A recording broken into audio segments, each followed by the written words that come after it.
Here we are on YouTube. Ryan, this is a treat.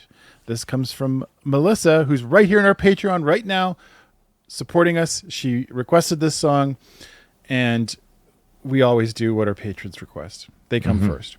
They always come first. Bryan Adams is an artist that you and I obviously listen to. He's Canadian, so Canadian, yes. you can't escape him in Canada. We don't want to. We don't want to.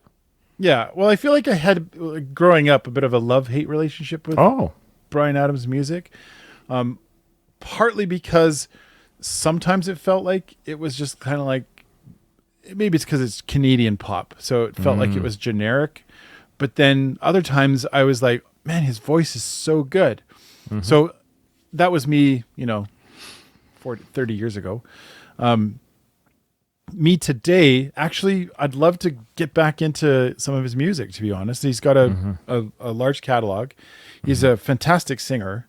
Yeah. He's not getting any younger either. We're getting older and he's getting older. So that's exactly. I know. So this performance from 96. Wow. 28 years ago. Right. Heaven. Now this song I don't know. Well, yes, you do. I do? You would. Okay. I shouldn't say that. Sorry. Let me just so he's 64 right now. So what's 64 minus 28? 36. So he's 36 during this performance, which is kind of crazy to think about. He's 12 years younger than we are now in this video that we're about to watch. He's a very popular Canadian and worldwide artist in his own right. He's one of our greater exports we've done from this country regarding music. For every Justin Timberlake, sorry, for every, what's his name? Bieber. For every Justin Bieber, we have a Bryan Adams. So we try to balance it out, All joking aside, Bryan has had an eclectic, what's that word? Eclectic. You said it right. Thank you. I said it right. Yeah. Career. No drama that I'm aware of, like no controversy. Just seems like a good guy and I plays thought music. There was some controversy. Well, was there? Oh, it's dumb controversy. Something they wanted to cancel him for, just like everybody else. Oh, sure. Yeah, he said something on a tweet, and how dare he? How dare he have an opinion about anything? Doesn't he know who he is? Just sing for us and shut up. Yeah. Anyways, yeah, I know this song. I'll be surprised if you don't know it. However, I have not seen this live performance, so I don't think I've seen very many at all live performances of Bryan.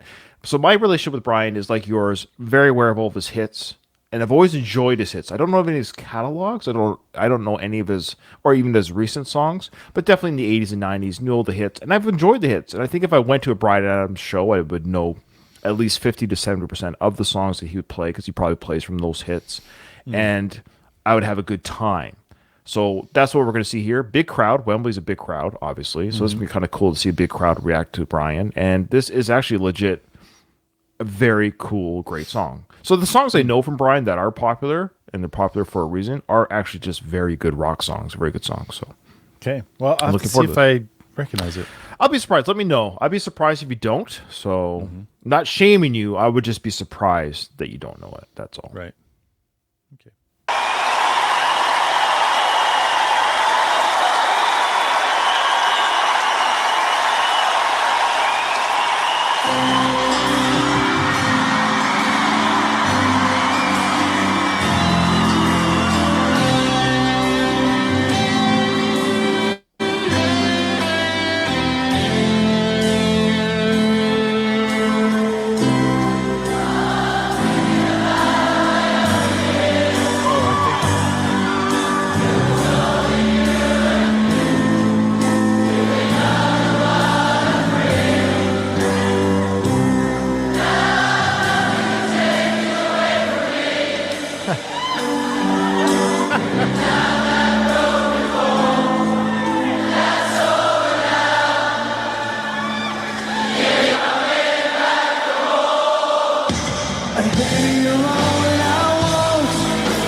Watch the crowd. Great.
Oh man, that made me think of a bunch of things.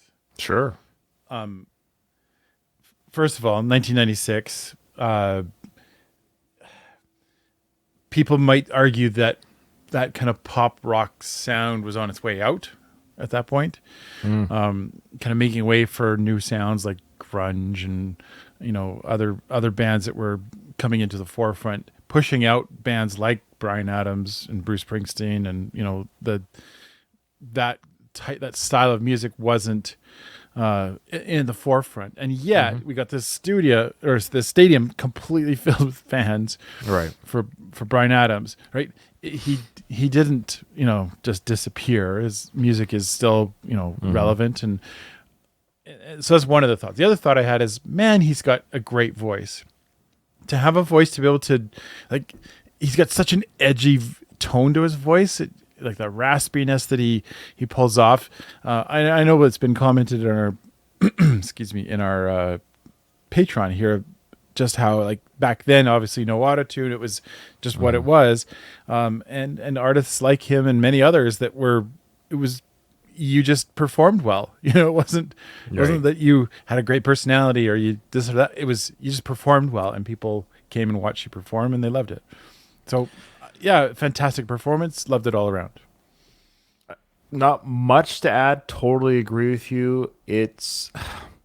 I was sad. Not in a bad way, but just like Christina was saying here, I miss the simple life too. And not a cell phone in the crowd. I know it's cliche to say that, but there really wasn't. Everyone's just there to watch a show, and they're just together, and they're just having fun. And let me guess, nobody got stomped or killed after the show, and nobody got mad and had a Karen fight, or I don't know what's. Yeah. Life was better then. Yeah. I'm sorry, kids.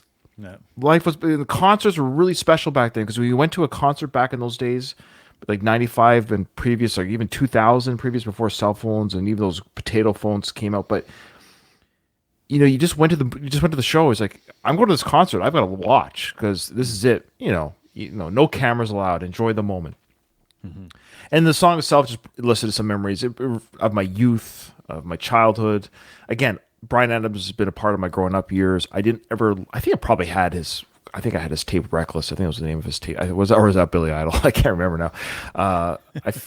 I something like that. But I think one of my brothers or somebody had one of his big tapes. But I've always loved his songs. Like, again, he's never an artist that I had to go to a concert to see, though I wish I had now, and maybe I will still one day. I know he still tours.